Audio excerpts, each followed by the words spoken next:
Hello, Shining One. I was thinking about Miyako Hotsui. I feel she may be seeking to avoid contact with me. I had hoped we had made peace, but she has remained distant. She would not deign to speak with me at all were it not necessary. Even when she does, she keeps her words short and her tone clipped. She wasn't like this when we first met. Tell me, Shining One, have I any faults? Or perhaps we have not truly made peace?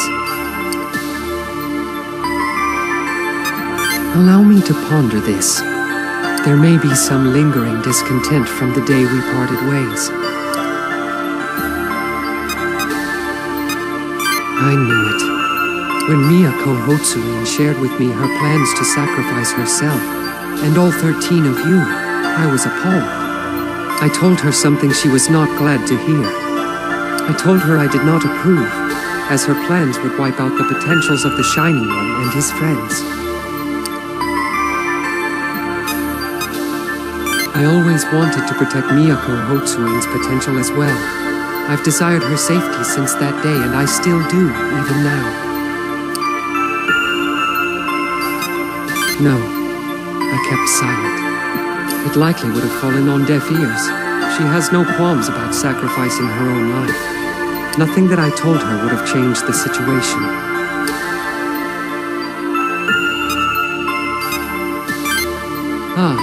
I believe I see now. I didn't make myself clear to her back then. Is that what you mean? By not being honest with her, I caused her to act this way? Then, she would be more willing to speak with me should I tell her how I truly feel, yes? Perhaps, and yet, no, never mind. If I really wish to make a lasting peace with Miyako Hotsui, I must think this over myself. Thank you for the advice, Shining One. I shall contemplate this until I find a suitable answer.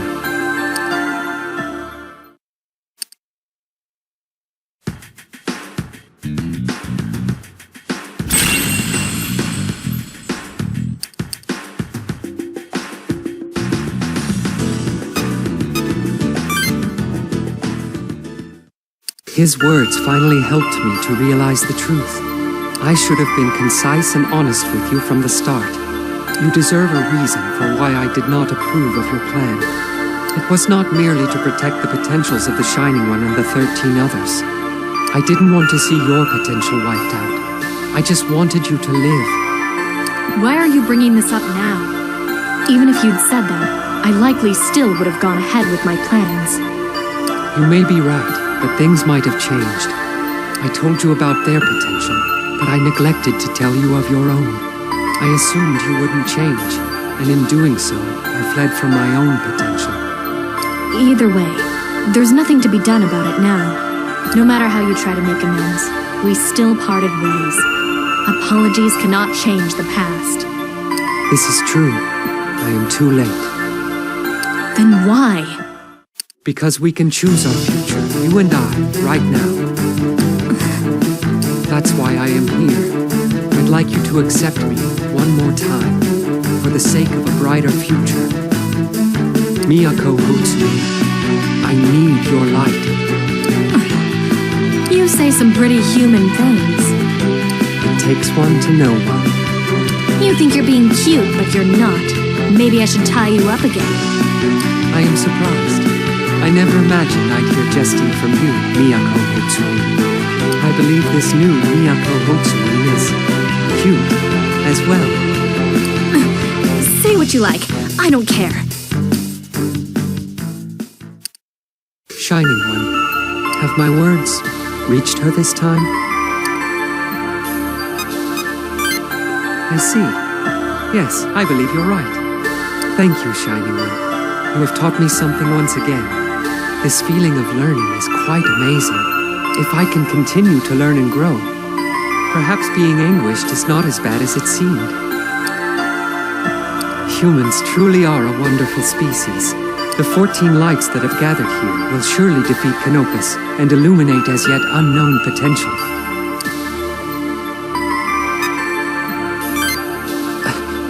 Are you suggesting that I shine with the same light as you and your allies?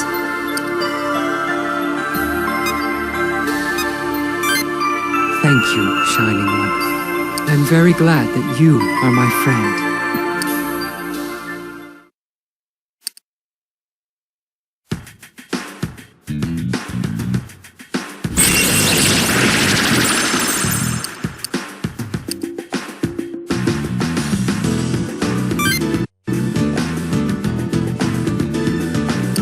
Alcor and I are nearly finished with the terminal. With some final adjustments, we should be able to use it to reach Canopus. I believe I'm not required for this part of the process. My work on the skill crack modifications should soon be finished as well. Good work, both of you. Through our battle with the shards, we have finally found a glimmer of hope. We may have a chance at defeating Canopus. Still, before we begin this final battle, there is a decision we must make.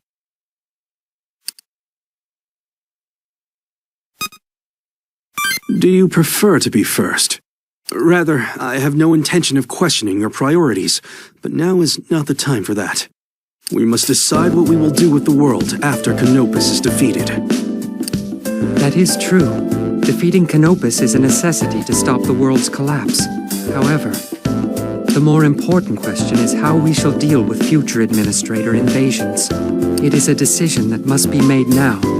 The answer we decide will determine what kind of world the next regression will bring us. I'm sure we each have our own opinions.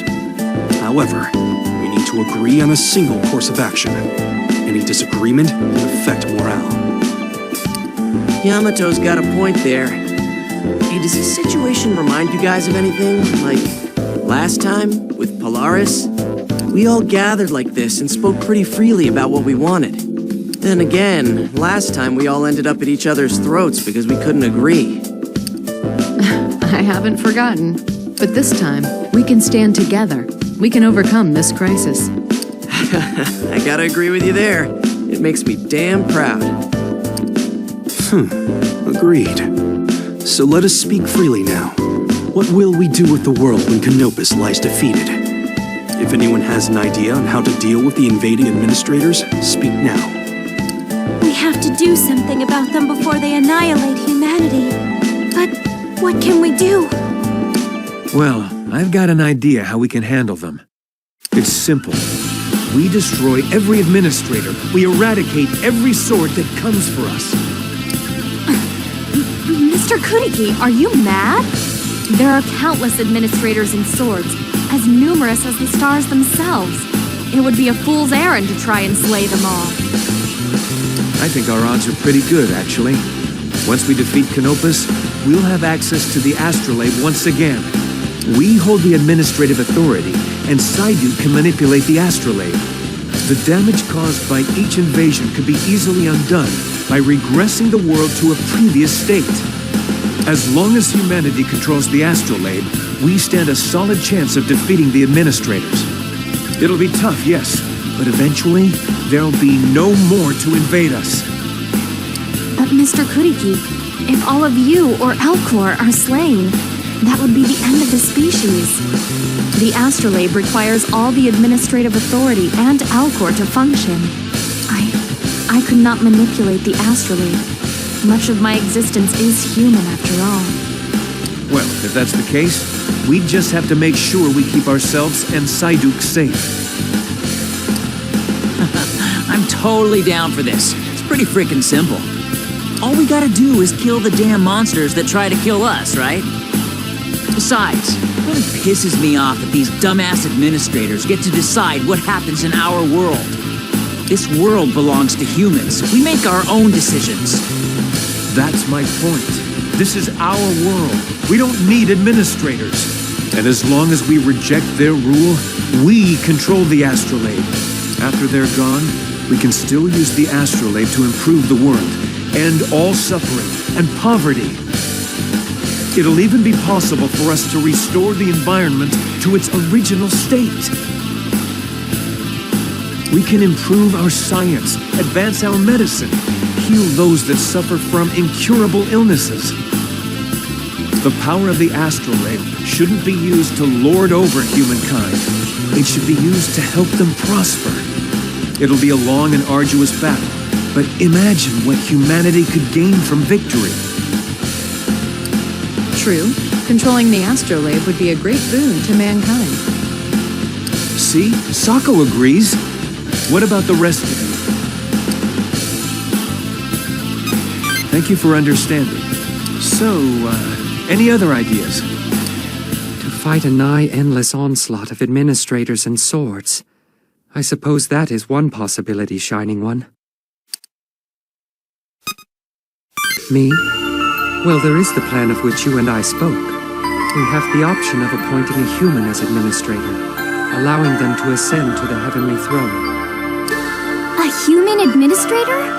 Is that even possible? It is, though to do so, we require the reactivation of all functions of the astrolabe. By rewriting the data in the Akashic record, we could change a human into a being more like me, which would allow them to ascend the throne. I see. And we could use the triangulum I captured, repurposing them into this administrator's swords.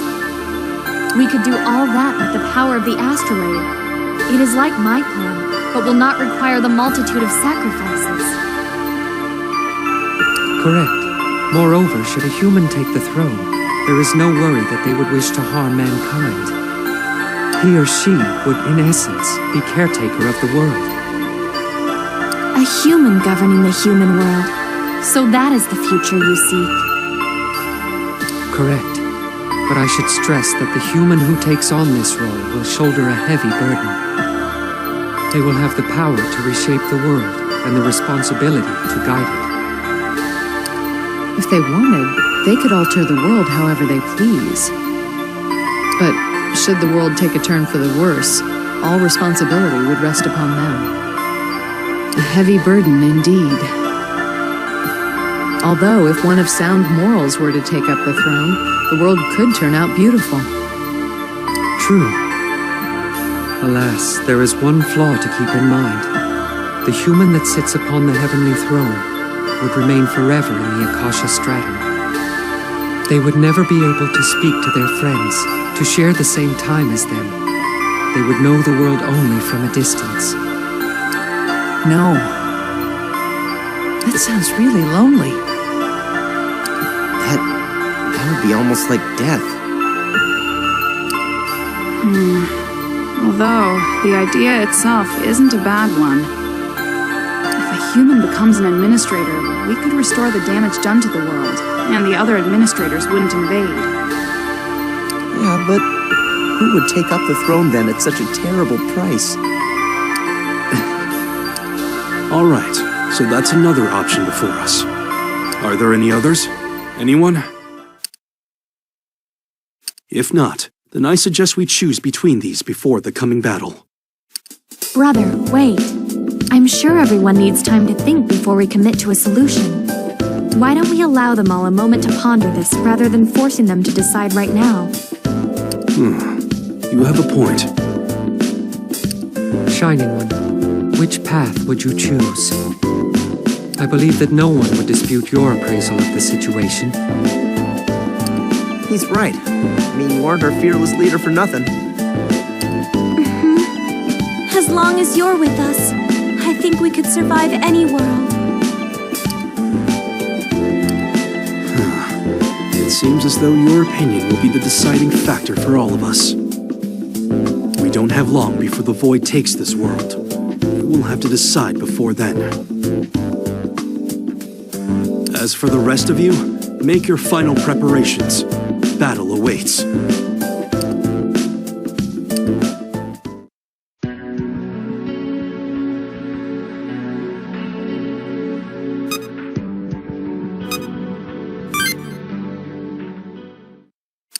Hello, Shining One. Oh. So, have you given any thought to what we'll do with the world?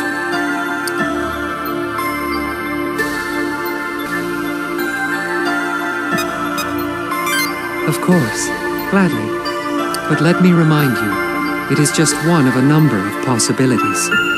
It is up to you to decide the fate of the world.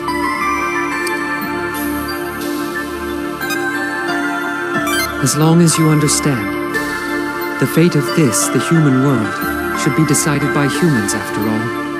Now then, let's discuss the possibility of making a human into an administrator. Until now, administrators ruled over this world.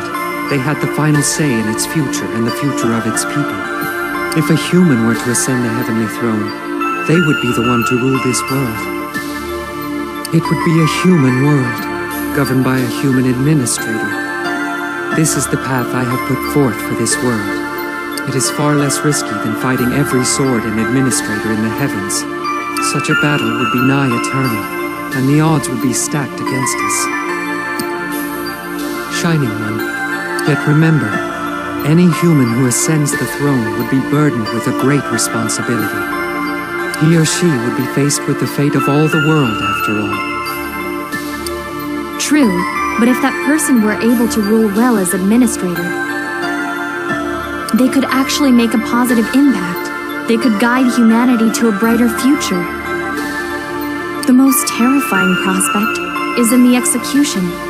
Once they've ascended the throne, they could never leave the Akasha Stratum. That poor soul will spend the rest of eternity all alone.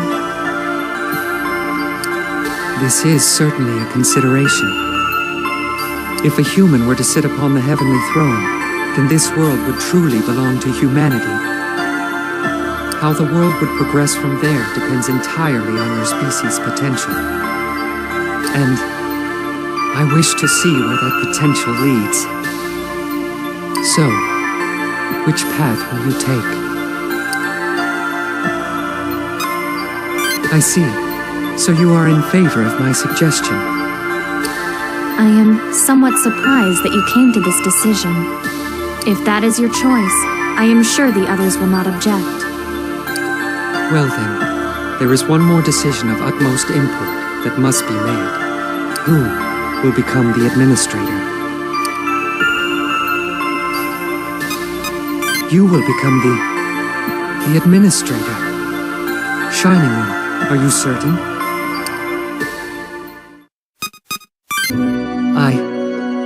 I see. Your resolve is so strong. For now, I think it would be best if you did not tell the others of the sacrifice you plan to make. Your friends would try to stop you if they knew what you were planning. You will have to tell them that you decided upon this path, however. Let us all gather at the Tokyo Chips branch later.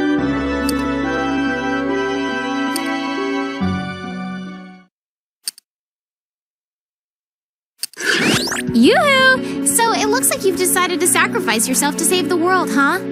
I mean, you know, it makes me really sad that you're sacrificing yourself because I love you. Like, a lot. But you've decided to do this to save all humans everywhere and forever, so I can't really say anything against it. Just please, let me stay with you. At least until the end of this fight. You're gonna beat the living daylights out of that stupid Canopus, right? Promise me.